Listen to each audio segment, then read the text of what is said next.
Everybody, thank you so much for being here today, and thank you for your attention because, as you know, right now there's a lot going on in the DEI space, and so we're going to have an open, honest, transparent conversation about that.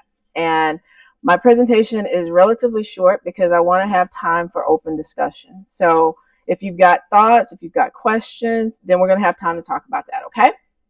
So first off, I want to thank Annie because Annie introduced me to Katie, who introduced me to Allie. And so if you don't like my presentation, these are the folks to blame. So as we go through this, the current market reality, we're going to talk about that. You've all heard some things. We're going to be honest about what's going on. Then we're also going to talk about the ROI and the benefits on why I believe that it's worth staying the course on DEI. And I'm going to give you some information on how to stay the course. So if you've got questions or thoughts or suggestions, then we're going to get to all of those. But we'll go ahead and get started.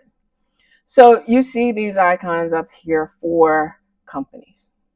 All of these companies have one thing in common. They have recently reduced their support for DEI. These are not the only companies that have done it. Seems like every week there's a new one that joins them. You have heard some of the rhetoric about DEI, that it's polarizing, that it's politicized. I know that you have heard DEI must die, right? So with all of that, I have a question for you. And my question is this. Do you believe that millionaires and billionaires would be taking this much time to attack DEI if it wasn't working somehow? And let's talk about what else is happening. We're undergoing a lot of budget cuts. There have been tremendous layoffs. We're seeing attention wavering at the leadership level. We're going to be honest about that. What we see is, this is from Culture Amp, and these are some charts that relate 2021 to 2023. If it was 2024, I think these numbers would be even more drastic. But what you see is companies are not having conversations about DEI like they used to. They're not having strategic plans about DEI. Now, one thing that I promise you is that DEI is intentional. It is not organic. It doesn't happen just by happenstance. It doesn't happen by wishing it. You've got to be strategic about it. You've got to invest in it, or else it's not going to happen. That is something I can promise you. So when we see this, it's a cause for concern. It's not a cause for panic. What we also know is that in 2021, there were a lot more companies who had DEI leadership. That's part of the layoffs that I mentioned to you. It's part of the fact that there are less DEI leadership positions available now than there used to be. That's our current reality. That is what it is, right? It's not necessarily a positive song to sing about DEI right now when you look at what's in the news. There's another side that you very well may not be seeing, and that's what we're going to talk about today, the benefits and the reasons to stay the course on DEI. First, before we start that, what I'd like for us to do is make sure we're all in agreement on the terminology that we're using today. I know you all know what it means, but I just want to review what I'm saying and what I mean when I talk about it. So you've probably all seen this. This is the diversity wheel. And what this is are the segments of diversity. The inner one is your personality. Everybody's personality is different. The next one are the internal dimensions of DEI. This is where you see race and ethnicity and gender and LGBTQ status and your age. And then you see the external dimensions.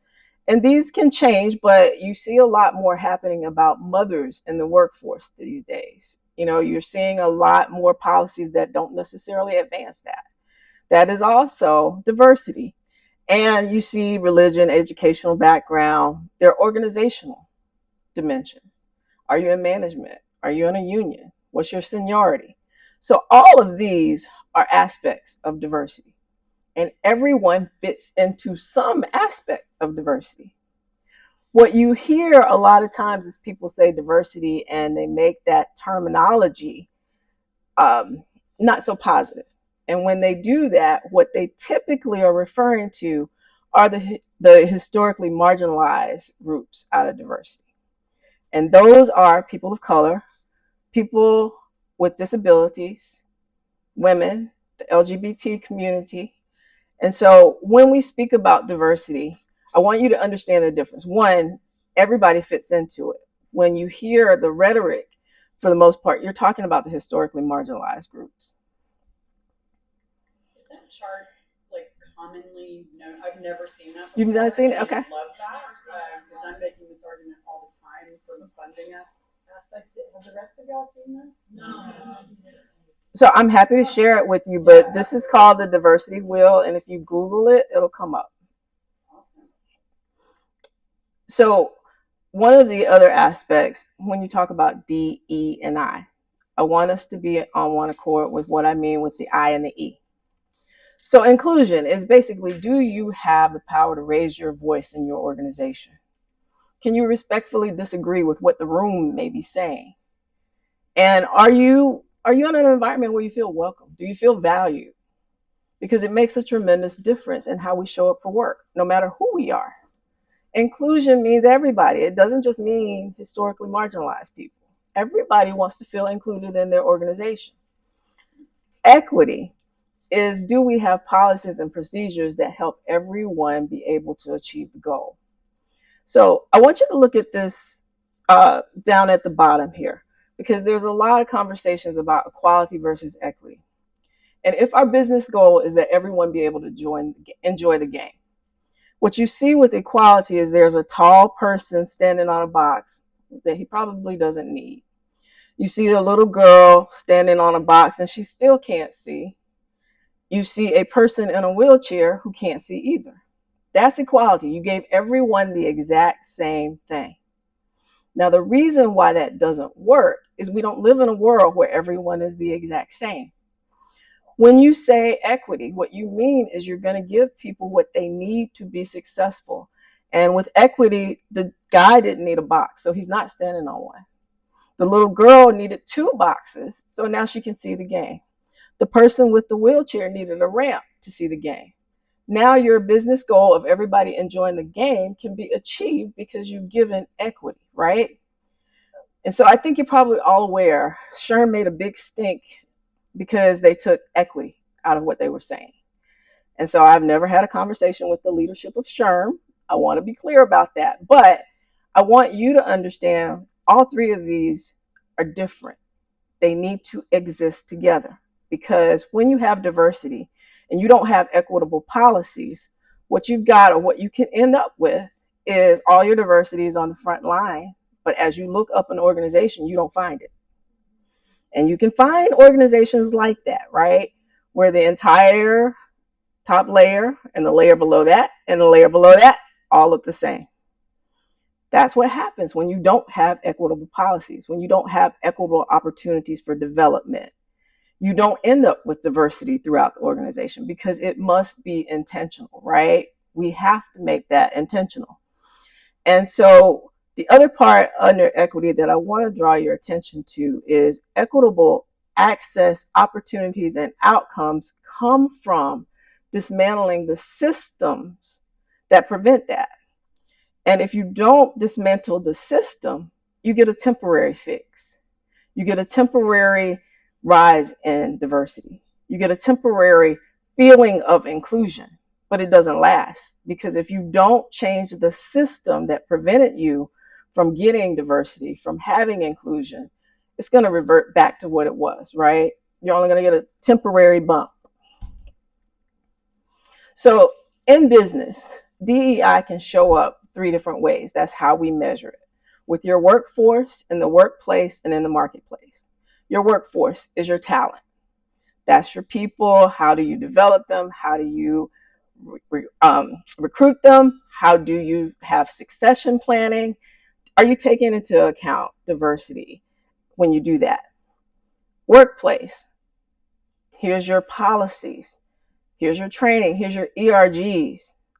And then the marketplace is how you speak in the community. What are you saying to your customers? What is your marketing? I'll give you an example of how this can actually be something that's not intentional, but it shows up. So there was an organization that I'm familiar with. I won't say names. I was working with them to help them increase their business with some of the African American tailgate parties and the football games, right? So I said, well, can I get the marketing piece? Our marketing piece didn't have one single Black person on it. How am I going out to get business when our marketing ignores a complete segment, right? So I don't necessarily think they said, oh my gosh, we're going to be racist and we're not putting them on there. But no one was in the room with a voice to say marketing needs to reflect all customers. So it can happen that we end up ignoring people and we don't have DEI in strategic places if we don't have the right voices in the room, right? I don't know if you remember when Dove did the commercial, right? And in the DEI world, when we say do a Dove, everyone knows what we mean. Basically, the commercial that they pulled it quickly, but it was a terrible commercial. It was a white person. It was a Black person who used Dove and took a bath and ended up being a white person. It was highly offensive, but that's what happens when you don't have the right people in the room, right? Dove is a big company. Somebody saw this. An advertising agency created it. If you don't have the right people in the room with the power to speak up, you can have things like that happen. Now, Dove has spent a ton of money since then doing inclusive initiatives to get people past that. It's burned into my brain, and I'm not saying that I don't ever use Dove products. That's not the point. The point is inclusion matters at every level, and when you don't have it, you make worse decisions. So let's talk about, for you in HR, where's the benefit to DEI? And there are a lot of them. One of the big ones is the workforce of the future. In 2025, literally 6 weeks from now, what the workforce looks like is millennials and Gen Z. We've got some X's still there. We've got some boomers still there. But millennials and Gen Z think differently. Diversity matters to them in a way that it didn't necessarily stand out for Generation X and the boomers. I'm not saying it didn't matter. I am saying that they are very vocal about it. They're very intentional when they're searching for jobs. They're looking at more than just what's on your website. Understand that. So you can put anything on a website because it's just marketing. That's what people do, right? But when Gen Z comes to look for employment with you, they're looking at leadership. They're looking at representation. If they don't see it, they don't necessarily believe they can be it. So when you start to think about that, the job market right now is employer favored. That's a pendulum swing. The Great Resignation wasn't that long ago. It's going to swing back. And if you don't do the right things with being inclusive for your employees and providing equitable policies, when people get the opportunity, they're going to leave you. And turnover costs money, right? Okay, so when it comes to your recruitment and your talent acquisition, one of the huge benefits of including a wider net of employees is you're going to get better talent. You're going to actually find better candidates when you do this. Now, initially, to set up these partnerships, it's going to take you more time. I'm being honest about that. That doesn't happen like that. However, if you are strategic about recruitment and you're casting a wider net, ultimately, you're going to find that your time to fill positions will be shorter because you've already got a bank of people who are interested in your product, in your company. And you've already got places where you can pick from. It takes time to start it, but it's part of a strategy. It's part of a talent acquisition and HR strategy to do this and to do it well. And when you do it, you are enhancing your employer brand, which you all know that matters, right? In addition to that, what you're going to see is digitally, you can do a lot of this, right? No longer do you have to pack up everybody and go to see a HBCU over here and a HBCU over there, and then go see Asian people over here and then Latino people over here. You don't have to do that anymore. Digitally, you can do this all. You just need the strategy and the forethought to put into it, right? And so what I actually want to call your attention to right now is the bias and the mitigation in your hiring practices. This is important because what you'll find is if you're not careful, it is built in, because assessments are built by people, right? Whatever bias people have, it very well may be showing up in your assessment. Now, how do you see that? Let's say you post a job, and the job you post, 100 people apply for that job. And you say, you know what, we don't have bandwidth to interview 100 people. We're going to send them an assessment. That 100 people goes down to 10 people who pass your assessment. And that's digestible. Those are the people that you can interview. But those 10 people are the same ethnicity, the same gender, the same sexual orientation. You just sorted out all of your diversity from this assessment, right? What you received was what you asked for from the assessment.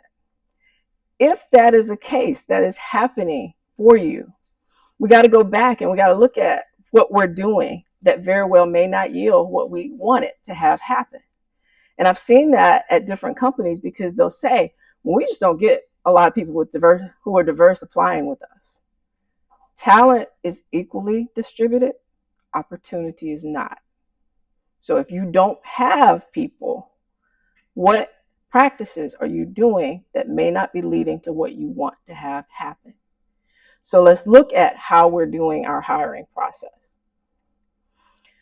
So retention, and we talked about turnover costs money. Anybody want to argue that?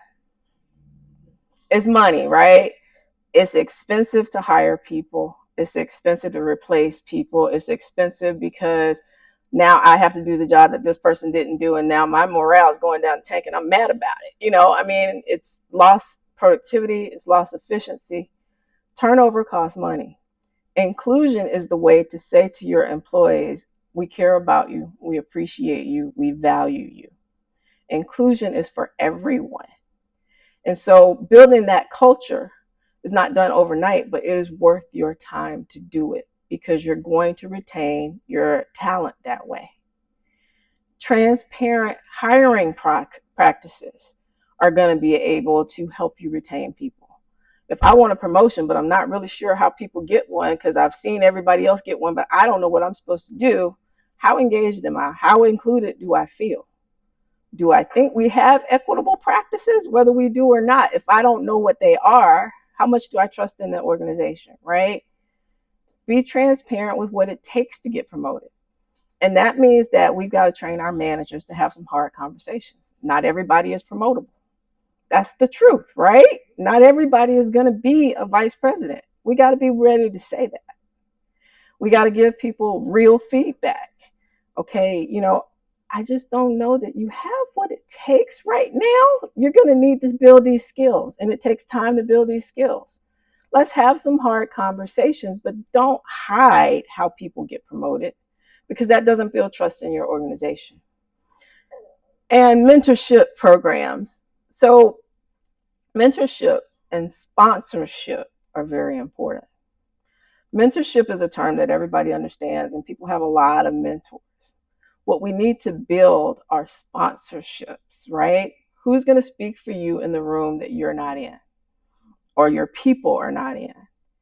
And so as HR leaders, it's really important that we start initiatives so that we can advance what we really want to occur in the company. How are we getting our executives to understand the talent that hasn't been promoted yet? Is it organic, where they got to go play with on the golf course with them? We're not going to get everybody if that's what we have to do, right? What are we doing strategically so that we can build diversity into our organization? And when I say that, it has to be intentional. It needs to be an equitable strategy so that everybody has an opportunity. Not everybody's going to get promoted to vice president, but everybody should have the opportunity to develop. So when you have an inclusive culture, when there are no one who gets away with bullying people, who gets away with talking down to people, your culture is inclusive and people matter, you're going to find you have less absenteeism. People don't need to just stay out of work because they hate coming to work. As we start to speak about some companies returning to the office, this is really important because when the surveys have been done on return to office, the people who wanted to return to the office the most were white men. Women didn't necessarily want to come. People of color didn't want to come. People with disabilities didn't want to come. Now, that doesn't mean you shouldn't return to the office. What I want you to understand is a lot of times that's indicative of your culture not being as inclusive as it could be. I had a conversation with a lady who was in a wheelchair, and she said, you know, Nina, when we are not in the office and I'm in my home, my chair is below me and I'm just an employee and I get to just be an employee, and that's all I want to be. When we go into the office, I am a person with a disability.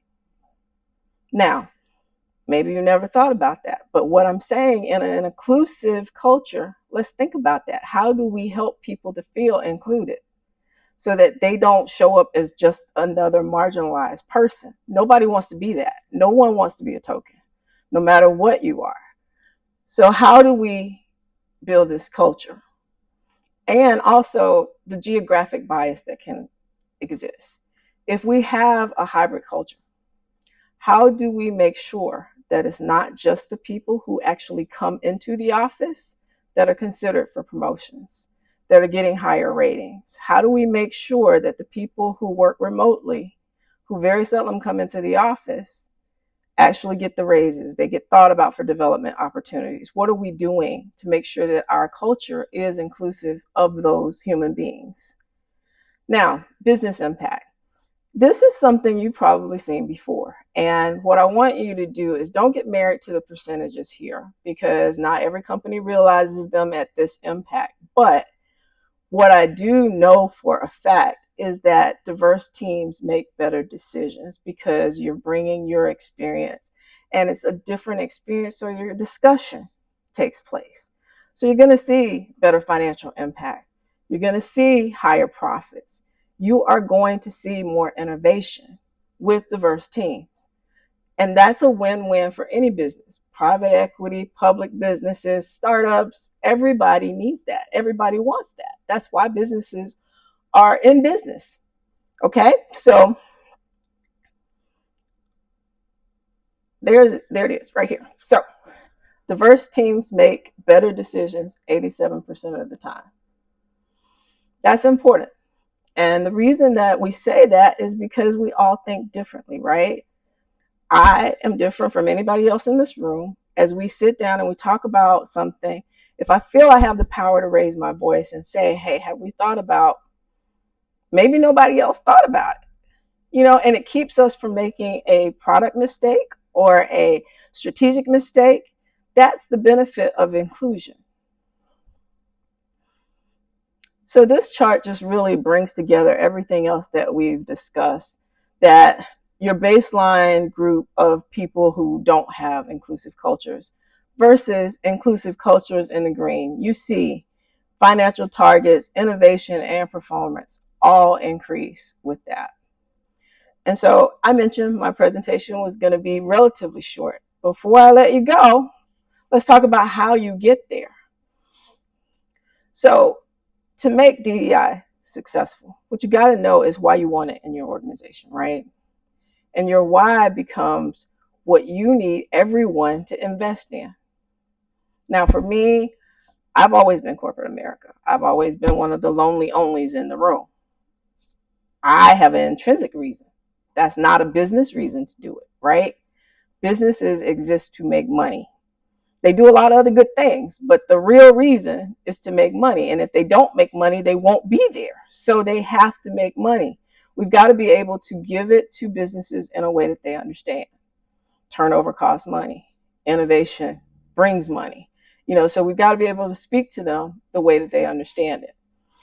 And what you need when you are going to go into DEI is you need dedicated people to do it. Now, I think you should have a leader, but not everybody can afford a leader. Maybe you need a consultant. Maybe you need someone at a lower level than a leader to do it. But you need dedicated personnel because it's not a part-time job. Someone has to lead the strategy and someone has to own the strategy. Now, very carefully, understand that whoever that person is who leads it, DEI is the role for everyone in the organization. It doesn't just belong with one person. One person cannot do it. Even if you are a company of 100 and you hire 20 people, they can't do it alone. Every leader needs to be responsible for DEI. Every time you hire a new person, it needs to be part of your onboarding. This is what we do. This is the way we do business. You need to ingrain that into the fabric of who you are as an organization. And when you get people, they need a budget. You can't do it on a hope and a prayer. I've seen companies cut the budget down to almost nothing. It's hard to be effective with that. And if your company truly believes that it's a business imperative, which it is, then you've got to dedicate people, you've got to dedicate money towards trying to get that accomplished. And when you do that, and when you've got that person, they need the authority to be able to say, okay, well, here's some processes we may need to change because they're not yielding us with those results. They need access to information. Data-driven decisions make the difference in DEI. Without the data, you can't embed anything into a business. If you want to be serious, you've got to have people who can do it. They've got to be able to speak the language. They need access to the data, and they need a budget. Without those things, it's not going to happen. It must be intentional. And inclusion and equity. So that seems like you wouldn't need to say it, but I'm going to say it because you do. Whomever is leading your DEI must be included in the room where decisions are being made. You cannot get a person on the front lines where the C-suite makes all the decisions and you tell them about it. You will never ingrain it into the business that way. It's just not going to happen. They need to be included where decisions are being discussed so they can be a part of that. If they are a part of it when decisions are being made, then you'll make a better decision. They need equitable access to what the plans are for the organization. For example, a company that I was aware of was building an office. And let's just say, go with me, I'm not going to draw it up, but this is where the diversity was. This is a very high traffic point here. And this is 30 miles below where the diversity is. This is where the traffic is. This is where they built their office. There was a DEI person who wasn't in the room.